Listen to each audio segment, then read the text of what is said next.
Are you ready? Me ramène en Éden, oh. Je viens me réfugier sous les ailes de l'Éternel, oh. Je retourne à la maison, oh, oh, oh. Me réfugier sous les ailes de l'Éternel, et j'ai envie de me réfugier sous les ailes de l'Éternel. J'ai envie de me réconsacrer. J'ai envie de m'abandonner à nouveau. J'ai envie. Invité à présent du magazine Afrique, le rabbin Chaim Rosenfeld, qui dirige l'Institut du Temple de Jérusalem. Bonjour à vous, merci d'être là.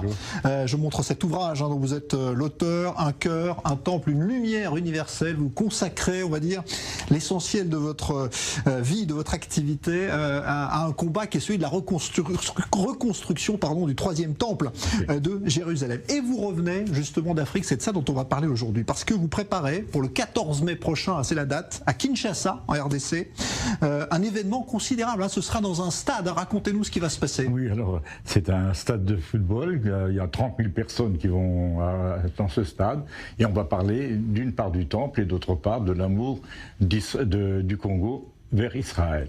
Et ils souhaitent vraiment reconstruire le temple. Il y aura des drapeaux dans tout le stade. Et je suis passé il y a quelques semaines au Congo, je reviens du Congo, et justement on a préparé cette manifestation avec les ministres, avec le président, avec l'État. Vous savez, il y a quelque chose d'extraordinaire, c'est que quand vous allez là-bas, et c'est pas une petite population, hein, vous le savez, et nous voyons sur la route des gens vendre des drapeaux israéliens et des drapeaux américains. Il n'y a pas d'autres drapeaux, mais israéliens, et ça se vend.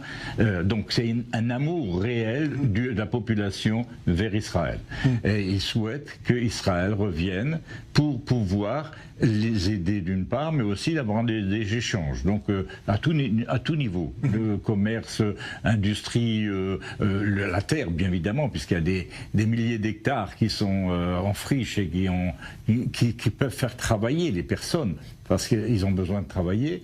Et donc Israël, je suis sûr qu'ils vont agir. Israël était présent dans le pays bien longtemps, et ils ont l'amour d'Israël. Pourquoi? Parce qu'Israël veut donner et veut pas prendre. Ouais. Alors, ce qu'il faut expliquer, parce qu'on connaît l'engouement des chrétiens évangéliques, notamment au Congo, hein, pour Israël, mais ce que vous allez nous raconter maintenant, et ça c'est beaucoup moins connu, c'est qu'ils ont aussi pour eux un amour pour le temple de Jérusalem. À quoi ça remonte et à quand ça remonte?